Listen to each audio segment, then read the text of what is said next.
오늘은 추수감사주일입니다. 그래서 강대상을 보게 되면 우리 주일학교에서 참 예쁘게 꾸몄습니다. 한번 안 보이신 분들은 예배 후에 한번 보시고 이렇게 내려가시면 좋을 듯 합니다. 하나님께서 사람을 만드시고 또 사람들로 하여금 항상 영광을 받으시기를 원하는데, 영광을 받으시는 방법이 여러 가지가 되겠습니다만은 그 중에 감사의 마음 또한 하나님 앞에 영광을 돌리는 그러한 방법이다, 그렇게 생각이 되어집니다. 그래서 하나님은 항상 이스라엘 백성들을 통해서 감사하도록 하셨고 그들의 감사를 받으시기를 원하셨습니다. 유대인의 3대 명절 절기가 있습니다. 그 절기의 첫 번째 절기가 유월절입니다. 유월절은 430년 동안 이스라엘 백성들이 이제 애굽에서 종살이를 했습니다. 모세를 통해서 보내라고 해도 보내지 않습니다. 결국 모세를 통해서 10가지의 재앙을 하나님께서 베푸시는데, 특별히 10번째 재앙, 애굽의 모든 첫 번째 난 것들, 장자를 하나님께서 쳐서 죽이시는 일입니다. 그런데 그 10번째 재앙 때 하나님께서 모세를 통해서 예비인 문제에게 이런 말씀을 하십니다. 너희는 양을 잡아서 양의 피를 문설주에 바르고 그 고기를 삶아서 먹으면서 밤에 절대 밖으로 나와서는 안 된다, 그렇게 말합니다. 그 밤에 천사가 애굽의 전 지역을 다니면서 첫 번째 난 것들을 다 죽이게 됩니다. 짐승이나 사람이나 첫 번째 난 것, 장자는 다 죽게 되었습니다. 그런데 이스라엘 백성들 진영에 왔을 때에는 그들의 집에 문설주에 피가 이제 발라져 있으면 그냥 지나갔다, 그냥 넘어갔다, 그것이 바로 유월이라는 의미가 되겠습니다.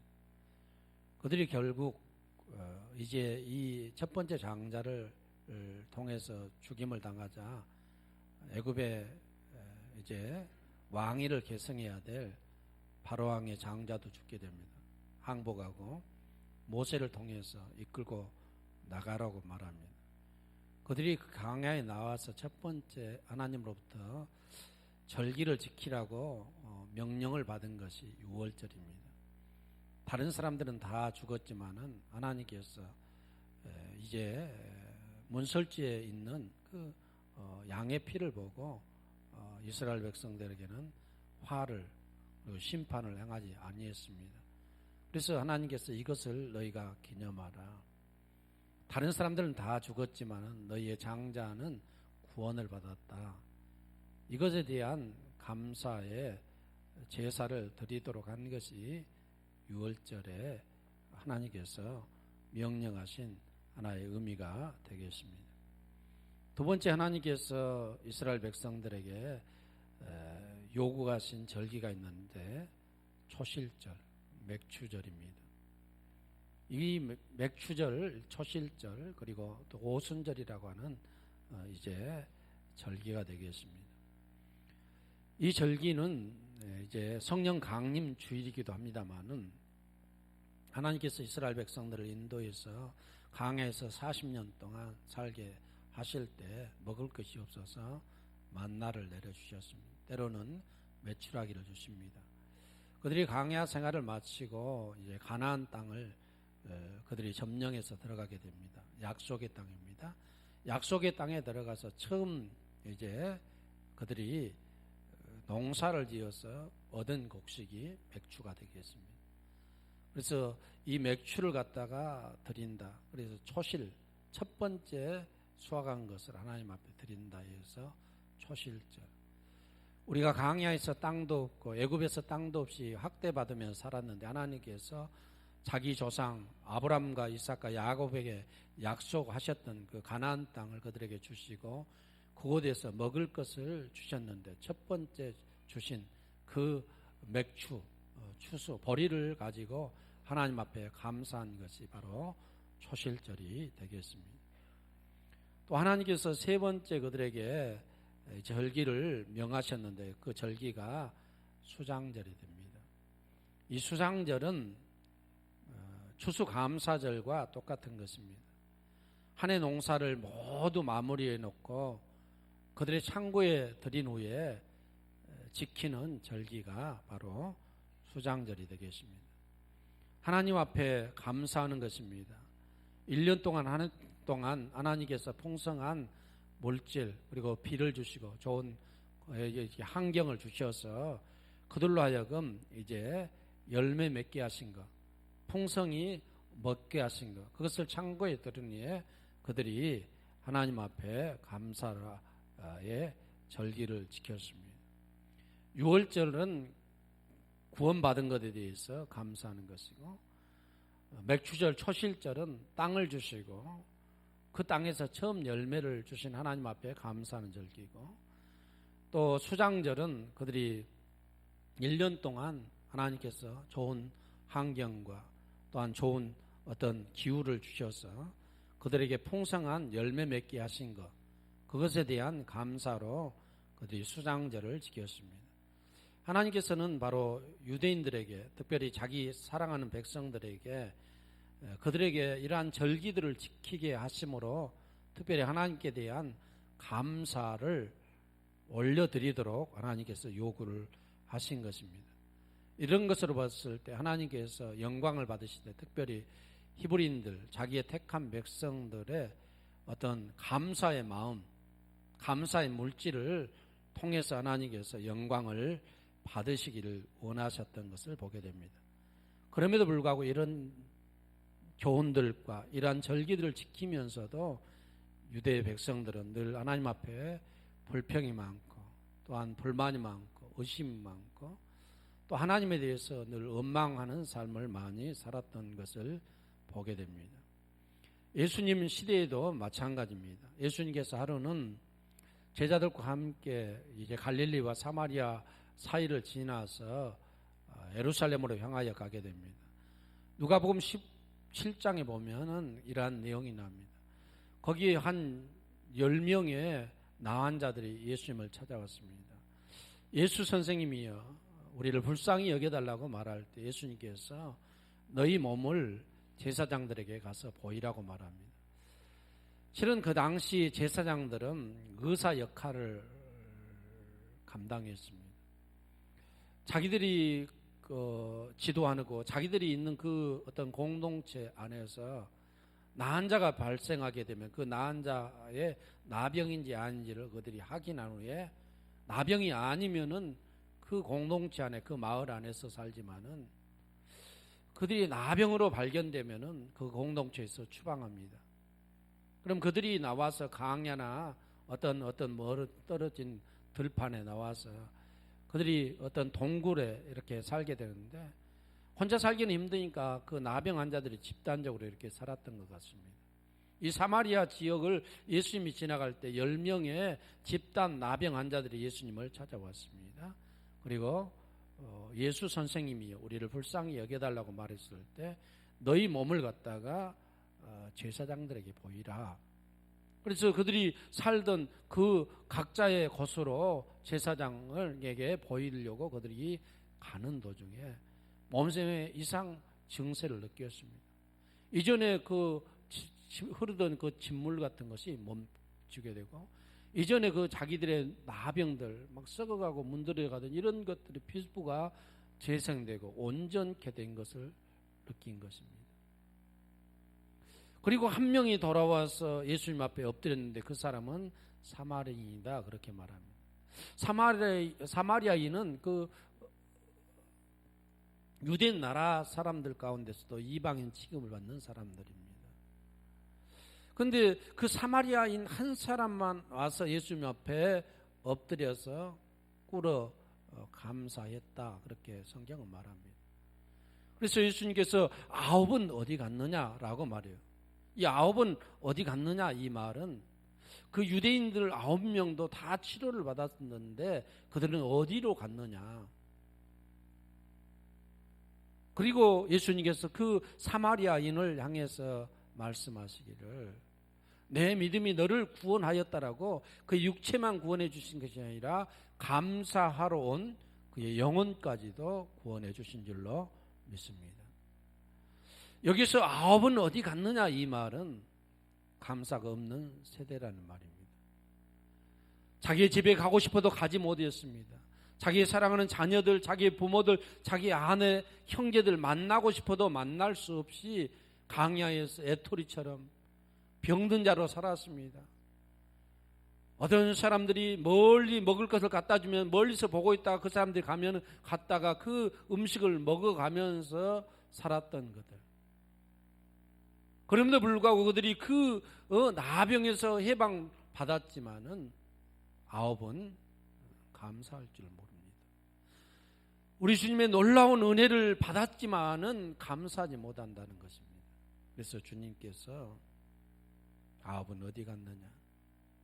10명 중에 아홉은 예수님의 은혜를 받은 사람이 10명이지만 그 중에 감사할 줄 아는 사람은 1명 정도뿐이라는 것입니다. 성도 여러분, 저와 여러분들이 살아가면서 예수님 앞에 얼마만큼 감사하고 있는지 한번 생각해 볼 수 있기를 바랍니다. 어떤 단톡방이 있습니다. 어느 날 한 친구가 이런 글을 올렸습니다.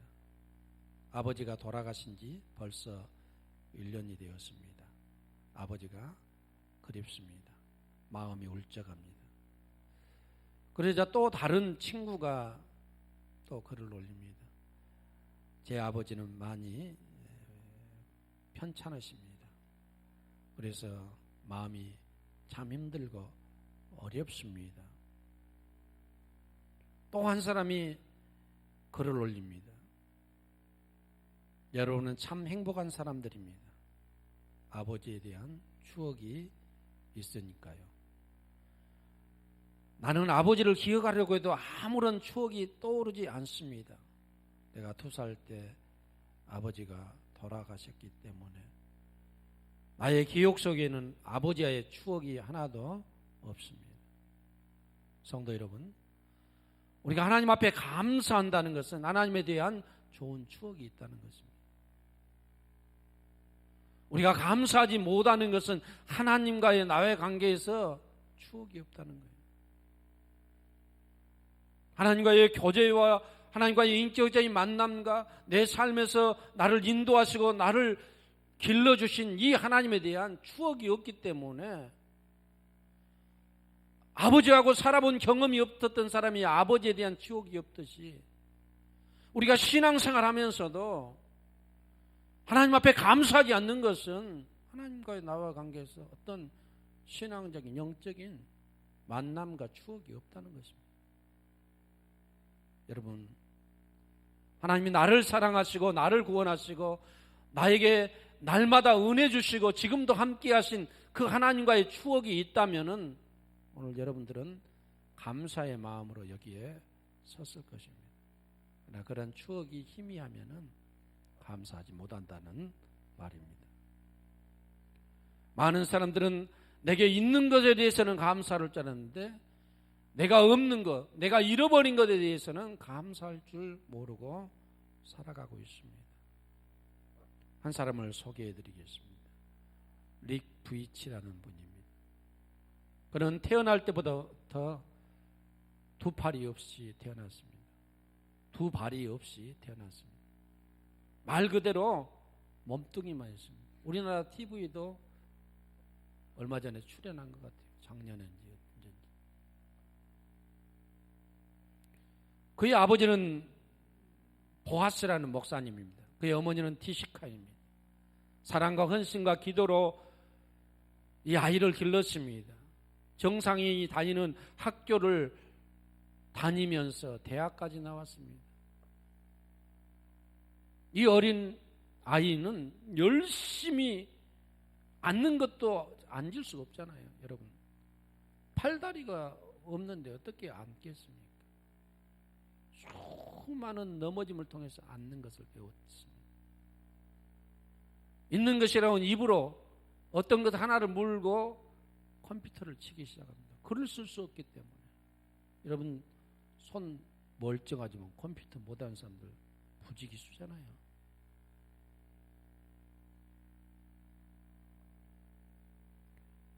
수영을 하기 시작합니다. 여러분 팔다리가 있는데도 불구하고 수영 못하잖아요. 못한 분들 많이 있잖아요. 팔다리가 없으면 수영 중심 못 잡습니다. 팽이처럼 빙글빙글 돕니다. 그런 과정 속에서도 허리로 움직여가면서 몸을 움직여가면서 수영을 배워요. 농구를 합니다. 골프를 칩니다. 스케이트 보드까지 해요. 저는 스케이트 보드도 못하는데 스케이트 보드까지 탄다. 그는 19살 때부터 학교, 기업, 교회 수많은 단체에 초청을 받아서 강연을 합니다. 간증을 합니다. TV에 나옵니다. 각 나라를 돌아다닙니다. 수많은 사람들에게, 어려운 환경에 있는 사람들에게 용기와 도전을 준 사람이 닉 부이치가 아닌가 싶습니다. 그는 비록 그렇게 다 없지만은, 몸뚱아리밖에 없지만은 그걸 가지고 하나님 앞에 감사하면서 영광을 돌리는 삶을 살고 있습니다. 이지선, 지선아 사랑해, 이지선 자매에 대한 책이 나왔다는 것 어느 정도 아실 분들은 아실 것 같습니다. 이 지선 양이 이화여대 때 4학년 공부 때 학교 마치고 자기 오빠의 승용차를 타고 집으로 가다가 교통사고를 당해서 화재로 자기 몸에 55%가 3도 화상을 입었습니다. 사진을 제가 봤더니 참 볼 수가 없어요. 눈도 삐뚤어지고 입도 삐뚤어지고 막 7개월 동안 11번의 대수술을 해서 겨우 죽음에서 살아났습니다. 지금도 매년 고통스러운 수술을 받아가면서 살아가고 있습니다. 어떤 사람이 그렇게 묻습니다. 과거의 그 예쁜 얼굴로 돌아가고 싶은 마음이 없느냐라고 물으니까 그럴 마음이 추워도 없습니다. 내가 내 얼굴, 내 외모, 내 신체의 일부를 잃었지만은 오히려 이것을 통해서 내가 주님을 인격적으로 만났고 내가 믿음 가운데 더 든든히 서게 되었습니다. 할렐루야. 우리는 잃어버리면 감사할지 몰라요. 있는 것 가지고 잠시 감사하다가 또 주어지지 않으면 불평불만 많이 합니다. 꿈 많은 대학생 4학년이 자기의 신체 모든 것을 다 잃어버리고 그럼에도 불구하고 그가 이것을 통해서 주님을 더 믿게 되었고 더 믿음이 더 강하게 되었다는 것입니다. 그래서 자기는 이 삶에 만족하고 감사하다 그렇게 고백을 하는 것을 보게 됩니다. 에베소서 5장 20절에 보면은 범사에 우리 주 예수 그리스도의 이름으로 항상 아버지 하나님께 감사하며 범사에 모든 일에 있어서 우리 주 예수 그리스도의 이름으로 항상 하나님 아버지 앞에 감사하는 삶을 살라고 바울 사도는 에베소 교회를 향해서 말하고 있습니다. 성도 여러분, 여러분의 상황이 어떠하든지 범사에 예수 그리스도의 이름으로 하나님 앞에 감사할 수 있기를 바랍니다. 있으면 있는 것으로 감사하고 잃어버린 것이 있으면 잃어버린 것 때문에 실망하지 말고 오히려 감사할 수 있기를 바랍니다. 어떤 일이 진척되지 않는다 할지라도 또 그것이 성취되지 않는다 할지라도 하나님 앞에 감사할 수 있는 믿음의 성도들 될 수 있기를 주의 이름으로 축원합니다. 오늘 시편 65편은 다윗 왕이 지은 시입니다.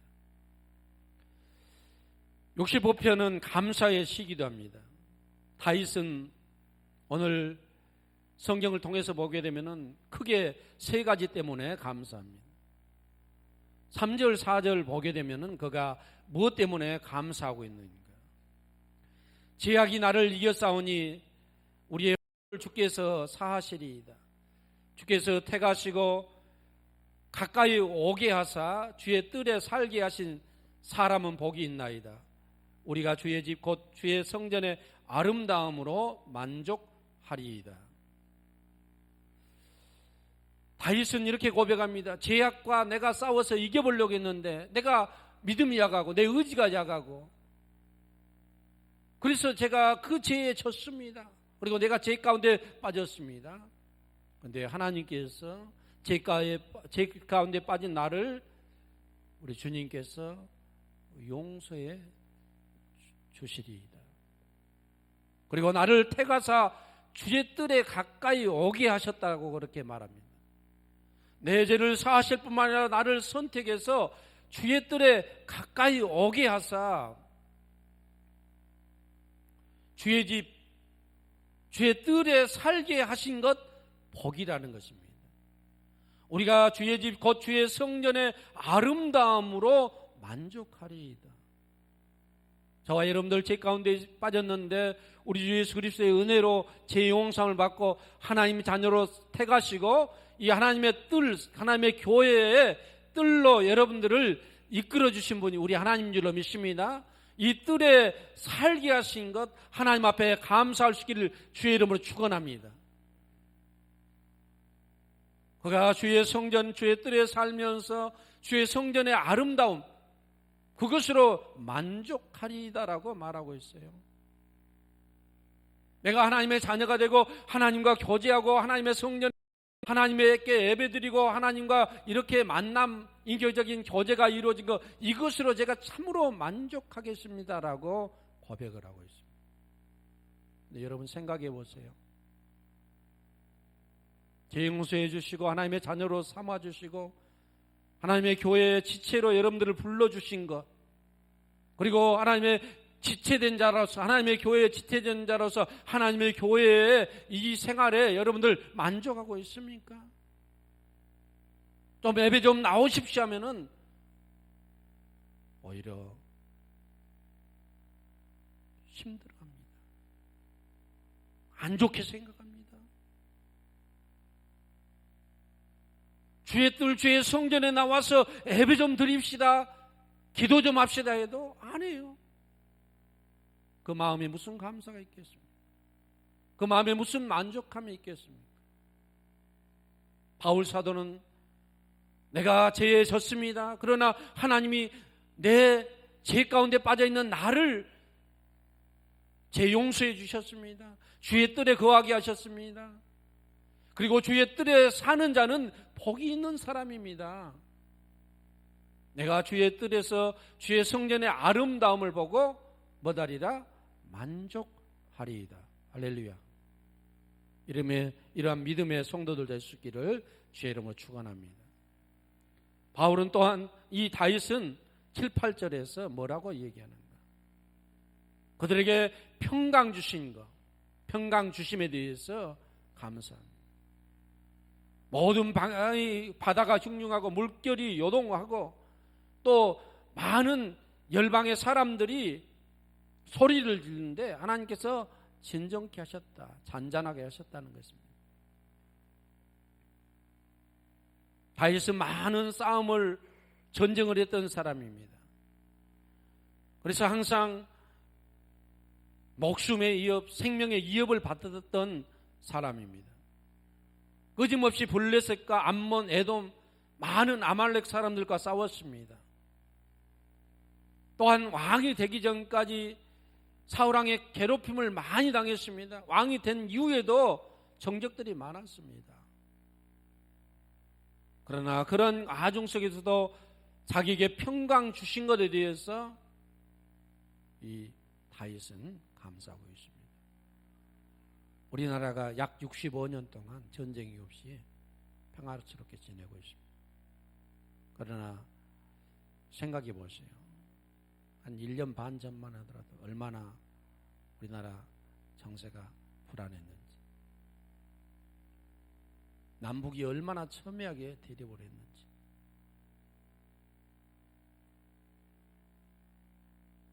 미국이 전쟁할 때 항공모함 2척 정도가 갑니다. 한국에 항공모함 2척이 막 와서 대기하고, 전략 폭격기들이 막 우리나라 상공을 배회하고. 우리나라 역사를 연구한 사람들이 5년마다 한 번씩 외세의 침략을 받든지 전쟁을 하든지 했답니다. 근데 65년 동안 평강 주신 것. 65세 미만은 한 번도 전쟁을 겪어오지 않는 사람들입니다. 우리에게 평강 주신 것 감사할 수 있기를 바랍니다. 또한 가정에 평강 주신 것 감사할 수 있기를 바랍니다. 가정이 여러 가지 이유로 인해서 이 한 해 동안도 무너진 가정들이 많이 있을 것 같습니다. 사고로, 실패로, 또한 불화로 인해서. 그러나 평안하다면 주님 앞에 감사할 수 있기를 주의 이름으로 축원합니다. 또한 다윗은 오늘 9절부터 보게 되면은 결실을 주신 하나님, 풍성한 결실을 주신 하나님 앞에 감사하고 있어요. 땅을 돌보사 하나님께서 돌아보셨다는 것입니다. 생각하셨다는 것입니다. 물을 대어 심히 윤택하게 하시며 하나님의 강에 물이 가득하게 하시고 이같이 땅을 예비하신 후에 그들에게 곡식을 주셨습니다. 주께서 밭고랑에 넉넉히 물을 대사 그 이랑이 평평하게 하시고 단비를 주셔서 딱딱한 그 땅을 부드럽게 하시고 그 땅에서 싹이 나오게 했습니다. 주의 은택으로 한 해를 간을 씌우셨습니다. 얼마나 시적으로 정말로 뛰어난 시인지 모르겠어요. 그리고 주의 길에는 기름방울이 떨어진다. 아주 참 시적인 표현이 굉장한 것 같아요. 다윗은 시성이 뛰어난 사람입니다. 기름이 막 땅으로 떨어진다. 이것은 감람나무 열매가 풍성하게 열렸다는 것입니다.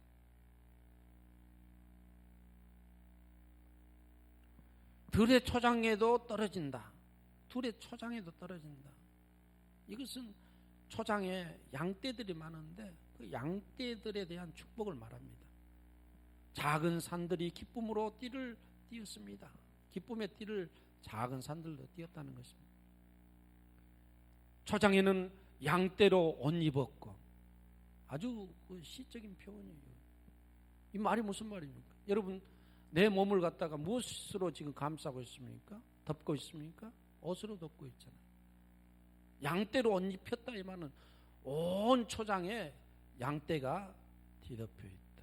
그것을 옷 입었다. 그렇게 말하는 거예요. 그리고 들판에는 곡식으로 덮여져 있다. 들판이 곡식으로 옷 입고 있다. 할렐루야. 그들이 다 즐거이 외치고 또 노래합니다. 풍요를 지금 노래하는 거예요. 풍년가를 부르고 있습니다. 이렇게 결실을 주신 것은 오직 하나님이시다. 좋은 하늘에서 비를 주시고 적당한 기후를 주셔서 우리 이 유대 땅에, 가나안 땅에 이러한 축복을 주신 것에 대해서 다시 하나님 앞에 참으로 감사하고 있는 것을 보게 됩니다. 성도 여러분, 우리 자신들이 하나님이 주신 것들에 대해서 낱낱이 한번 생각해 보시기 바랍니다. 여러분의 사업장에서, 직장에서, 학교에서 그리고 교회에서, 여러분의 가정에서 여러분 수고에 대해서 하나님이 복 주신 것들이 무엇인가 생각하면서 다윗처럼 참으로 하나님 앞에 감사할 수 있기를 주의 이름으로 축원합니다. 결론적으로 말씀드리고 마치겠습니다. 범사에 감사하는 것이 우리를 향한 하나님의 뜻입니다. 하나님은 구약에도 예수님 시대에도 지금도 여전히 우리에게 감사하기를 원하고 그 감사를 통해서 영광을 거두시기를 원합니다. 구원받게 됨을 감사할 수 있기를 바랍니다. 주의 성전에 살게 하신 것에 대해서 감사할 수 있기를 바랍니다. 예수 그리스도의 몸된 교회에 지체된 것에 대해서 감사할 수 있기를 바랍니다. 또한 우리에게 평강 주시고 은혜 주신 것에 대해서 감사하고 우리에게 1년 동안 생각해 볼 때 그럼에도 불구하고 우리에게 먹을 것 주시고 잠자리를 주시고 우리가 활동할 수 있는 이런 건강 주신 것들을 생각하면서 범사에 감사함으로 하나님 앞에 기쁨을 돌려드리는 귀한 갈릴리교회 성도들 되시기를 주의 이름으로 축원합니다. 기도하겠습니다. 하나님 아버지,